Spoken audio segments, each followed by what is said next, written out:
જામનગર વાસીઓની વર્ષો જૂની માંગ સંતોષાઈ છે। નવા બસ સ્ટેન્ડમાં કામનું સાંસદના હસ્તે ખાતમુહૂર્ત કરવામાં આવ્યું હતું।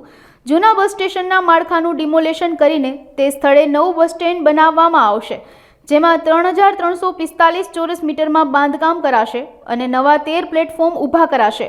મેયર વિનોદ ખીમસુરિયા, જામનગર જિલ્લાના સાંસદ પૂનમબેન માડમ, જિલ્લા પંચાયતના પ્રમુખ મેયબેન ગરસર, જામનગરના ધારાસભ્ય દિવ્યેશભાઈ અકબરી અને રીવાબા જાડેજા તેમજ કાલાવાડના ધારાસભ્ય મેઘજીભાઈ ચાવડા ઉપસ્થિત રહ્યા હતા।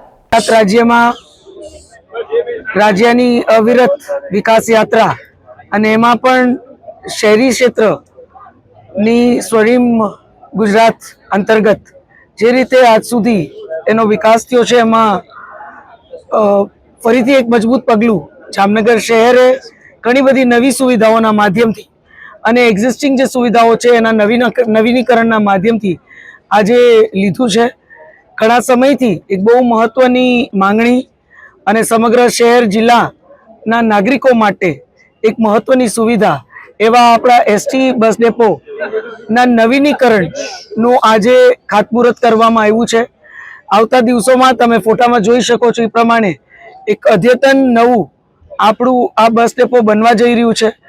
કોઈ એરપોર્ટમાં સુવિધા હોય એ પ્રકારની બધી માળખાકીય સુવિધા આ રેનોવેશન પછી, આ નવીનીકરણ પછી આપણા આ બસ ડેપોમાં હશે।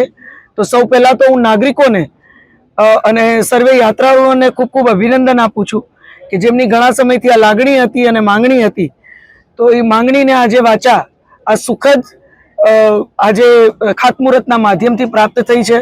હું માનનીય મુખ્યમંત્રી શ્રી અને આ વિભાગના મંત્રી વાહન વ્યવહારના એવા ભાઈ શ્રી હર્ષભાઈ સંઘવી, આ બંનેનો પણ ખૂબ ખૂબ આભાર માનું છું।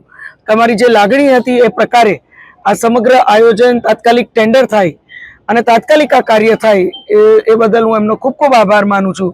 સાથે સાથે બધા જ ધારાસભ્યો, જામનગર જિલ્લો, દ્વારકા જિલ્લો અને જામનગર શહેરના બંને જ ધારાસભ્યો, હું આ તમામ ધારાસભ્યોને પણ ખૂબ ખૂબ અભિનંદન પાઠવું છું। કોર્પોરેશનની આખી ટીમને આ સુવિધા બદલ, કારણ કે નાગરિકો યાતાયાતનું આ મહત્વનું આપણું એક માધ્યમ હોય અને એમાં સ્વાભાવિક રીતે નાગરિકોને સુવિધા ખૂબ મહત્વપૂર્ણ હોય, તો એ દિશામાં સરકારમાં જે નાગરિકોનો અવાજ પહોંચાડી અને આજે અમારા બધાના સજોડા પ્રયત્નથી આજે જે સુખદ વાચા સમગ્ર સુવિધાને મળી છે, બદલ હું નાગરિકોને ખૂબ ખૂબ પુનઃ અભિનંદન પાઠવું છું અને માનનીય મુખ્યમંત્રી શ્રી, માનનીય વાહન વ્યવહાર મંત્રી ભાઈ શ્રી હર્ષભાઈનો ખૂબ ખૂબ આભાર વ્યક્ત કરું છું। બીજી ઘણી બધી માળખાકીય અન્ય સુવિધાઓ, ડીપી રોડના 2 મહત્વના રસ્તા, ખૂબ જ ટ્રાફિકવાળા રસ્તા ને આજે એનું 8 કરોડના પેકેજના માધ્યમથી આજે એ રસ્તા નવા બનશે અને એક તળાવની પાળ જે જામનગર માટે એક બે હેરિટેજની દ્રષ્ટિથી એક અમૂલ્ય સોગાત છે, વિરાસત છે આપણી, અને સાથે સાથે લોકો પણ રમણીય સ્થળનું ખૂબ જ ઉપયોગ કરતા હોય છે।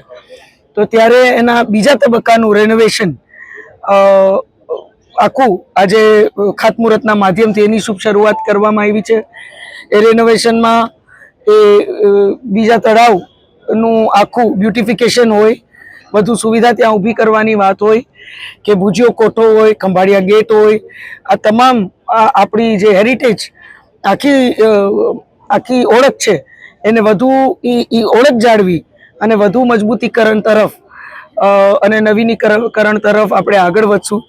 ત્યારે આજે ખૂબ મહત્વના કાર્યો, લોક સુવિધાના કાર્યો જામનગરને જ્યારે આપ સૌના આશીર્વાદથી અમે સૌ અર્પણ કરતા હોય, ત્યારે જામનગર શહેર, જિલ્લા, દ્વારકા જિલ્લાના સર્વે નાગરિકોને હું હૃદયપૂર્વક ખૂબ ખૂબ અભિનંદન પાઠવું છું।